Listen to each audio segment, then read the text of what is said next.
Azərbaycan Respublikası Prezidentinin sərəncamı ilə təsdiqlənmiş Bakı şəhərində və ətraf ərazilərdə nəqliyyat infrastrukturunun təkmilləşdirilməsinə dair 2025-2030-cu illər üçün dövlət proqramına uyğun olaraq Azərbaycan Avtomobil Yolları Dövlət Agentliyi tərəfindən Pirşağı, Novxanı, Xırdalan, M4 avtomobil yolunun tikintisi çərçivəsində daha bir tunel tipli yol ötürücüsünün inşasına başlanılıb. Agentlikdən bildirilib ki, tunel avtomobil yolunun 3,6 kilometrində mövcud dəmir yol xəttinin altından keçməklə inşa olunur.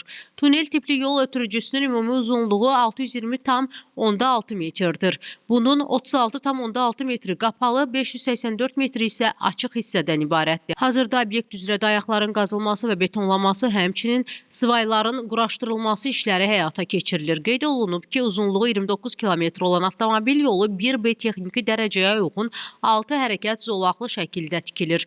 Layihə çərçivəsində 9 yol qovşağının, 13 yol ötürücüsünün, 1 kanal körpüsünün, həmçinin 2 açıq qapalı tunel tipli yol ötürücüsünün inşası nəzərdə tutulub.